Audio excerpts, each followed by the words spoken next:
Hi, it's Troy Griggs of the Same Wisdom. Today we discuss how do I start a retirement fund. Starting a retirement fund is a fantastic opportunity for you to go ahead and put a plan in place so you can purchase your freedom. One of the most important parts of starting a retirement fund is understanding that there are a variety of ways that we can go about doing this, but we want to maintain our flexibility. As you guys often hear me ask, what benefit is it to gain the whole world if it costs you your soul? When you look at the numbers and it says that 80% of people are unhappy with their job, you have to ask yourself, why is that? And I would say the answer is because they lost their flexibility. What often happens is we go to college, we study something that we enjoy, we're making a decent amount of money, and then we get a house and we have a bunch of kids and we get married and we get a new car. And next thing you know, we have to maintain a certain amount of income to support that lifestyle. We have lost our flexibility. The income that we're receiving is only earned income, and the way that we earn it is sort of sapping the life from us, where we don't feel necessarily very fulfilled in what we're doing. And then we found out that the transition to do something that we actually would enjoy doing now, that would require us to take a 50% pay cut. Well, I can't take a 50% pay cut and pay my bills because the system never shows us how to generate an income outside of earned income. Most of us believe that we're stuck where we're just sitting there saying, well, there's nothing I can do. And then we just go to work and get the paycheck, and then we pay for the lifestyle that's no longer super exciting for us. And so now on both ends, we're trading our time for the money, and then we're spending that money on a lifestyle that we're no longer excited by. So we go to jobs that we don't like and we spend it on things that we don't like. And that's why 80% of people are unhappy. If you are someone who's looking at retirement, retirement is actually the best kept secret to having a satisfying, happy, and fulfilling life. The system has put the stability straitjacket around us where it says, hey, your job is a stable income. You better focus on that. And because you have this job, you deserve all these amazing things. And so we're then spending the money that we're making on this lifestyle because that's how we've been taught for very early going. That is why 60% of people are living paycheck to paycheck. That is why even those who make six figures, 50% of them are living paycheck to paycheck. It's also why upwards of 65% of people who are retiring every single day are retiring broke with less than $5,000 set aside because the system isn't teaching us how to be financially free with flexibility. The system is teaching us how to be a lifelong employee. It's putting that stability straitjacket around us. Well, you want to have security, you want to have stability, and it's slowly restricting us and removing our flexibility. But if we're someone who can take a look back and we're saying, okay, I know what I want out of life, and that's going to change. What we wanted at 10 years old is different than what we wanted at 20 years old, is different than what we want at 30 years old, which is different than what we want at 60 years old. That is a normal part of life that as we go through these experiences, we're going to want to change some things, which is why flexibility is the number one goal. And there's this African proverb that says, wealth which enslaves the owner isn't wealth. And so at Sitting in Wisdom, we focus on that idea of maintaining your flexibility and maintaining your freedom as you build your wealth. That's what wisdom is. Wisdom is the idea that you and I have the experience and the insight to be able to do things differently and better if we could go back and do it. And so we don't have the time machine quite yet, so we can't go back in time and undo things. But I think you and I both agree that if we can go back to 20 years old with the wisdom that we have today, we would crush the game, that we would win the game of life because we know where all of the pitfalls are. We know where all of the mistakes are that we made, all the adjustments and all the things that we learned from our own experiences, from other people's experiences. We know how to win the game. The difficulty that all of us have is this particular life and body of experiences that we're generating, we only get to go through that one time. That even though our soul is forever, it doesn't change the fact that this life exactly that we're living today, we get one go at it. And so the goal then is for us to gain the wisdom so that we can make the decisions now as if we've already gone through it. And so for you to get started on how you want to fund your retirement, the number one thing that you're going to want to do is start by outlining your goals. What does happiness look like? What would you like to do with your time? Where would you like to go? Who would you like to meet? What are the type of experiences that you've always wanted to do? You want to write all of these things down. Then we're going to be able to build a retirement plan that is very fulfilling and meaningful because we have found that for most people, we focus on the money because that's very stressful. The idea that I don't have enough money, can I afford food? Can I afford anything in retirement? And then the assumption is once we retire, well, I'll be happier because I have all of my time. But the reality is that doesn't always happen. I know, at least for me, when I retired from corporate America, my first thought was, I'm going to start this business. It's going to feel great. But then I realized when I had all of my time that that wasn't the reason that me starting the business on the side while working, that wasn't the reason that the business wasn't successful in the early going. I thought that. I'm sitting here and I'm saying, well, I'm working in this business and it's not working. I'm not making any money. Well, it must be because I don't have enough time to allocate towards the business. And then I learned it wasn't that I didn't have enough time, is that I wasn't working on the right parts of the business. I wasn't working on the right thing. And if I was working on the right thing part time, then I would have been able to build the business part time and keep the job. And then things would have been much, much easier for me when I first started Obsidian Wisdom. But the reality is, I didn't know. I did not have that wisdom. It would have been great if I reached out to someone and I talked to them about starting a business, but I really believed it must be because I don't have my time. So when I have more time, I can then double, triple, quadruple my output, and then I'll feel great. A lot of people feel that way with retirement. Well, the thing that annoys me the most is my job. So once I don't have my job, then I'm going to be happy, right? Well, maybe you could be happy, but what are you going to do with your time? Just having the time doesn't automatically make us happy. We have to do things that bring us pleasure and purpose. The reality is all of us are moving towards pleasure or away from pain. That's just how we make decisions. I encourage you to move towards pleasure. Moving away from pain, what will happen is you will then find yourself in a space of no pain, but you don't have any happiness or fulfillment either. So that's why we start there. Then when you want to say, okay, now I'm ready to fund my retirement plan, I know what happiness looks like. I know what these trips will cost. I got numbers next to everything. And if you're wondering, on average, you spend about $2,000 for a week of vacation. That's per person. So if it's two people, then you spend about $4,000 for a week of vacation. If you're wondering about your health care, on average, there's different studies. It's somewhere around $315,000 is what we expect to spend in retirement throughout our life of our retirement, that we would expect to spend about $315,000 on our health care that we have to allocate for. We also know that 7 out of 10 people 65 and older will have at least one long-term care episode, which normally means I'm not able to do 2 of the 6 functions of just normal everyday living. And so that could be going to the bathroom, that could be walking, that could be bathing, that could be a variety of things, but it's just things that we sort of take for granted. We just do it effortlessly. Well, 7 out of 10 people will have a long-term care episode. On average, that's about $40,000 per year. And then we can expect that to last about 3 years, not necessarily 3 consistent years, but on average in retirement, it's about 3 years of long-term care help that we need. It's about $40,000 a year. So that's about another $120,000 that we need to allocate towards that. And then you would say, okay, I want to get rid of my house. So what's my mortgage left? I want to help my kids or maybe my grandkids. I want to fund their college or something of that nature. What does that look like? Maybe you're interested in what the overall gift tax is. And I can put a link to another video where I go through a few strategies to be able to transfer some of your wealth tax-free while you're still alive. And so you can then put this plan in place as far as how much money I need, and then we can look at the investment choices that you have. When it comes to generating income in retirement, there's normally 7 streams of income that the IRS says that they recognize. The studies show that 65% of self-made millionaires have at least 3 streams of income. So our goal in all of our retirement plans is to help you generate 3 streams of income. So you may say, okay, how do I do that, Dre? Well, there's going to be 3 asset classes that we find all of these incomes are going to be a part of. The first one is going to be real estate. You have rental income being generated every month from your real estate properties. And then when you sell some of the properties, you have capital gains income. You access that. The second asset class is a business. You can have money being generated in a business that's called profits. That's another stream of income. You can have royalty income where your business owns your book or your business owns something that you're able to produce once and sell over and over again. That's what a royalty is. Naturally, you could have a patent and then you give your patent out to someone. The third asset class is the stock market. Now, the cool thing about the stock market is all 6 streams of income are available through the stock market. You can have interest income, you can have royalty income, you can have profits from a business because you're the silent partner in a business.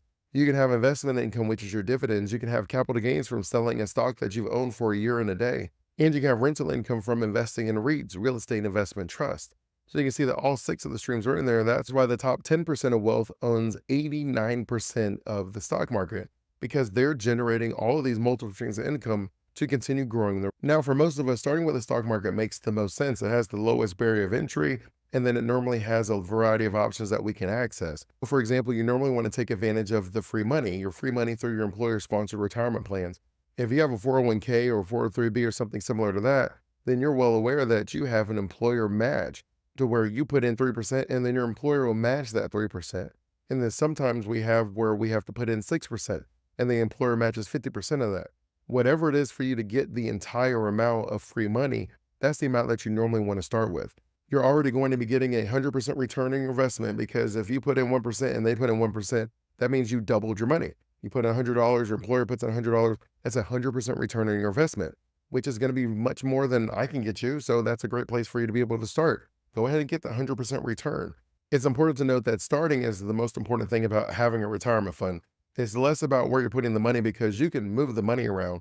It's more about starting and being consistent. So you want to consistently put a percentage of your income every single year towards your retirement plan. That is going to be what gives you the most freedom and flexibility. Now, speaking of freedom and flexibility, it is worth noting that you don't get to touch your money in some of these pre-tax plans until you're 59 and a half, which, depending on your age, might be pretty far down the road, which means that you may not want to put more than the match inside of your 401k, because you can't touch that money. There's no guaranteed returns. And sometimes the fees inside of your 401k is much higher than the fees in some of these other accounts that you can take advantage of. Now, if you're someone who says, well, Dre, I don't have any employer sponsored plan, then you would open your own individual retirement account, or an IRA for short. You can open your IRA at any brokerage. So my custodian is Charles Schwab. So Schwab is where we would open our IRAs. You can use Schwab. You can open it on your own. You may be someone out there who says, I'd rather use Fidelity, which is equally fine. You just want to have your IRA open. I do know that a lot of people will forget to allocate their investments when they fund their IRA. All that means is you put the money inside of an IRA, and then that is the investment vehicle. No one allocates the money for you. So if you want to allocate your trades aggressively, you can do that. If you want to allocate the trades conservatively, you can do that. But you want to allocate the trades. If you get the money and you just put it in there, it's basically sitting in cash. So you're going to get 1% returns. You're going to be sitting there like, well, Dre, why am I getting 1% from an IRA? Is because you haven't allocated the trades towards any investments. So that's just a quick public service announcement, because I do see it happen, and I just want to make sure it doesn't happen to you. So then once you're good on the pre-tax side, which is money that you can deduct today from your taxes, but when you retire is going to be taxed as regular income, we don't necessarily want all of our money taxed at regular income when we retire. So we need to start looking at some other income streams that can have us diversify, not only from an income perspective, but also from a tax perspective in retirement. For that, it may be great for you to open up a Roth IRA. So your Roth IRA is a after tax, which means the money comes into your bank account, and then from your bank account, you allocate it towards the trade, which ultimately means that you pay taxes on that money for it to get into your bank account. Because you pay taxes on it, now if you allocate it towards your Roth, it's going to grow tax-free, and then you can withdraw it tax-free in retirement, which is pretty cool. So now you have a source of income that you're deducting taxes on today, your pre-tax investments. You have a source of income that is tax-free with your after-tax money. So that money has already been taxed today, and then you're going to be able to invest it in your Roth. And then for others of you, you may say, well, Dre, I don't actually make enough for a Roth. And I'll put a link to another video where I go through what's called a backdoor Roth, which is a very fancy way of saying that I put the money inside of an IRA, and then I convert it into a Roth. That's all a backdoor Roth is. And currently it's still allowed to be done. They have discussed in Congress whether or not they want to get rid of it. I know it was on the Biden's Build Back Better plan a few years ago, but it ended up being removed before they passed the smaller version. So I'm just letting you know that it is something that is on the radar, but currently it's still available. And so what you'll do is you say, I'm going to take $100,000 from my traditional IRA, and I'm going to convert that into my Roth IRA. Now, when you do the conversion, you have to pay taxes on it today. Because you put the money in pre-tax, you can't take it from pre-tax, which means I didn't pay taxes on it yet, put it in your after-tax investment like a Roth, and then still not pay taxes. So when you convert it, you'll pay taxes today, and then it grows, and you can take the money out tax-free. Normally, when it comes to your Roth, that's going to be in your lower income years when we do those conversions. And if you want to see what a Roth conversion can do to your overall retirement plan, I'll put a link to another video where we go through a full retirement plan to where we're able to generate a significant amount of money tax-free for that person in retirement. So once you start allocating your money towards your 401k and your IRA and your pre-tax investments, and you allocate the money towards your Roth and your after-tax tax-free investments, ideally you're going to have some additional money left over that you can allocate towards a trade. At this point in time, that is when we start looking at these other assets that we've been discussing. So whether you want to invest in the regular stock market, you leave the money in there for a year and a day, it's now capital gains when you take it out in retirement, which is significantly lower taxes for you, a great income stream. Whether you want to start putting that money towards your first investment property, you can do that as well. And so often what we'll do is we'll put the money in the stock market first, where you're investing that money and is growing at maybe an average of 8%.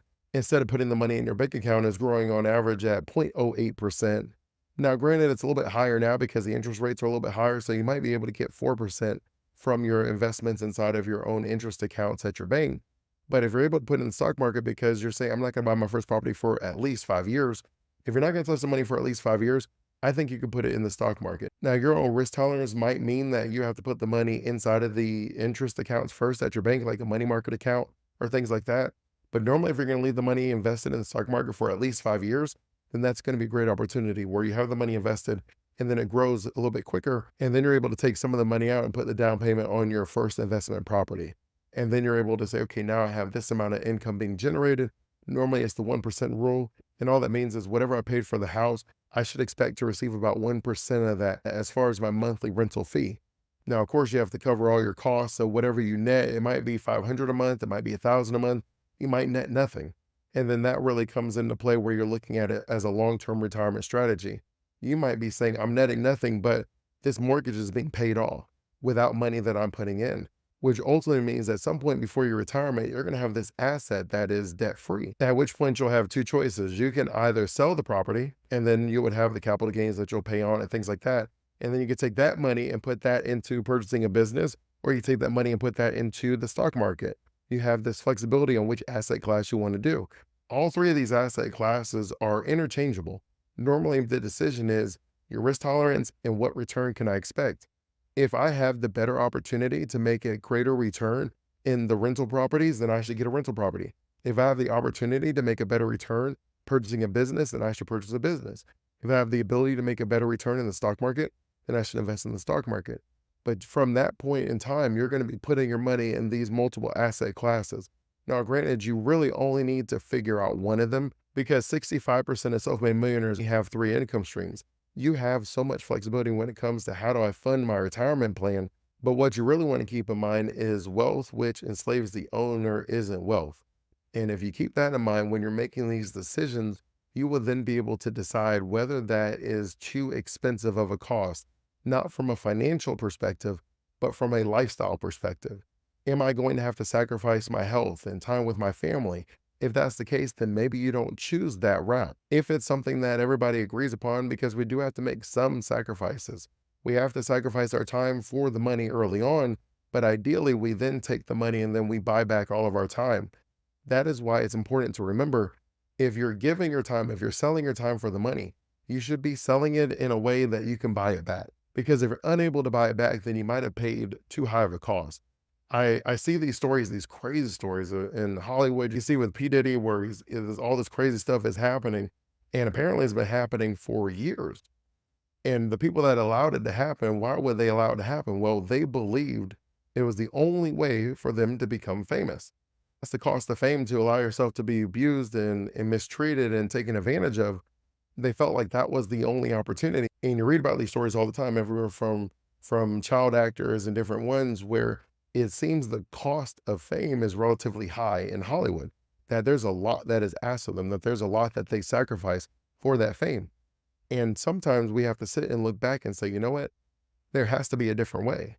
That wealth which enslaves the owner isn't wealth.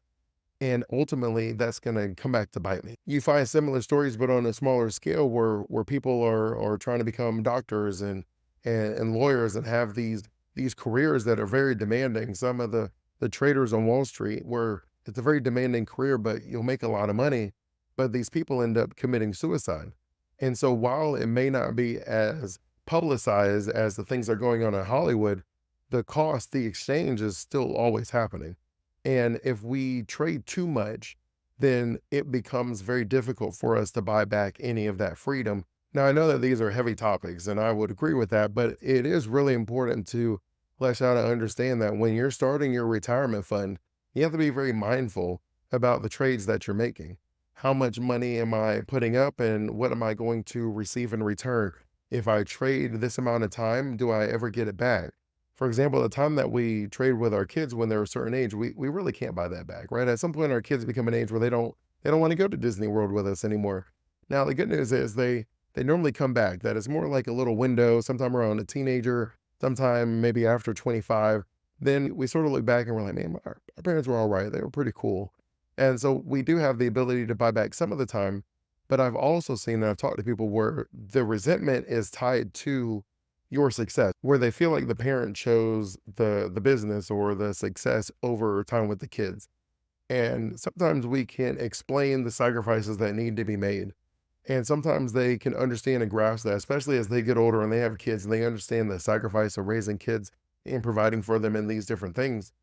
But sometimes they don't understand the sacrifice and they don't ever let it go. And it ends up damaging the relationship in a way that we can't repair very easily, if at all. And so when it comes to you deciding how to create your retirement plan, the money is the easy part, truth be told. If you invest in the stock market on average and you leave your money in there for 10, 20 years, you'll have a pretty good amount of money when it's all said and done based on the averages and the lifetime returns that we normally see. Now, of course, things change and I can't make guarantees, but we're simply saying that if you invest 20% of your money, then you're probably going to be okay when it's all said and done. But the wisdom comes into recognizing what is too expensive for me to trade today for the money, because the money's going to be there, right? Well, the money always is going to be there. Money's always there. We have jobs, we get more money, but we don't get more time. And if we value our time more than our money, we'll stop trading all of our time for a little bit of money. And then we'll start trading a bunch of money for a bunch of time because we know how much we're worth, how valuable we are. But ultimately, once you have your retirement plan in place where you know where you're starting, you know what goals you have, what the cost is of them, you know where you're going, how much money I need to generate, and then we choose the asset classes. We have the three streams of income so that we can at least increase the likelihood of us having enough money for retirement. We then know what is our I won't sacrifice list, that these things are very important to me. We need to find another way. Then naturally, the last thing they have to do is you just monitor the plan. I feel a lot of people are overwhelmed with starting their retirement plan because they're not 100% sure that they're going to get it right at the beginning. But the good news is retirement planning is more like flying a plane, where they don't have to get it right all the time. They just have to be able to monitor whether they're on track and make small adjustments on the way to the destination. That's really the same thing with your retirement plan. When you look at your plan in 5 years, it's going to be different because you're not in the same place anymore. Whether the goals that you had, you accomplished some of them so you can check them off and you need to add new ones, whether it was life circumstances and situations that changed, things that were unexpected. And we now have to change the plan to accommodate for those. Whether we're receiving more than we expected in our returns or less than what we expected in our returns, we get to look at our retirement plan every year or every 5 years, however often works for you. I would say at least every 5 years. And then we would say, all right, where am I at? How am I doing? Am I still on track? We recalculate the numbers. Can I keep investing the same amount? Or could I technically lower the amount if I wanted to? Now, granted, in the tortoise and the hare, I'm not a big hare guy where we say, all right, I ran fast so I can slow down. Yeah, I'm more of the tortoise that we want to be very consistent. Let's put the money in that we've always put in. And that as I get a raise, I keep putting in that 20%. I increase how much I'm putting in. Or maybe as you pay off debt, now we can put 30% towards your retirement plan. I'm big on doing that, making those adjustments. People will ask me, Dre, well, I have kids. Should I fund their college or should I fund my retirement? For me, generally, I believe that you should fund your retirement because you get an advantage of having the money invested longer. Albert Einstein is credited with saying the eighth wonder of the world is compound interest. He who understands it earns it, and he who doesn't pays it. And so for me, I would normally say, how about we fund your retirement first? And then when you have that nest egg, when you have those millions of dollars, you can then help pay the college debt once you have yourself taken care of. Right? It's another corny example, but it's one that they use all the time, which is the idea that we're in a plane and they tell you that if the mask comes down, you have to put your mask on first before you help someone else. And with your money, it's that same idea that you have to take care of yourself first. If you want to create generational wealth, if you want to create family wealth, if you want to help your family, you have to get your retirement funded first. So in conclusion, to start your retirement fund, there's 4 things that you need to do. Number 1 is you need to set up your account. Obviously, you got to have the account set up so you can put the money towards it. Number 2 is you want to automate your contributions. You don't want to have to think about it. You don't want to see the money in your account. You don't want to be someone that says, I will invest once I pay my bills. No, you invest first and then pay your bills, because we all know what ultimately happens. The money gets spent either way. So we might as well pay ourselves first and our future first and our freedom first and then you can pay everything else second. Number three is you want to review your investment options. We went over a variety of choices available and we didn't go through all of them. There are a lot of investment choices. This is just for you to get started so that you have a little bit of runway as you get familiar, because as I told you, the most important thing is to start. But you want to review your investment options, your risk tolerance, which just means how much risk can you stomach, in your overall time horizon, which is just how long the money needs to be invested before I retire. Those will help you decide what makes the most sense as far as where you should put your money at. And then number four is you just want to stay informed. We talked about one, for example, the backdoor Roth, where it was a strong consideration of removing it. Well, if your retirement plan is based around that, then you should be aware of when that changes. So just stay informed that sometimes we have new laws that are very beneficial and we want to take advantage of those. I remember during the Obama administration, they did the Opportunity Fund. I remember during the Trump administration when they changed how much could be excluded from the death tax, or even the Bush administration when they added Medicare Part D.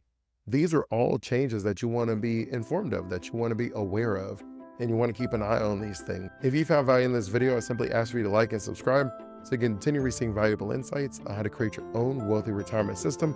Until next time, stay safe and enjoy life.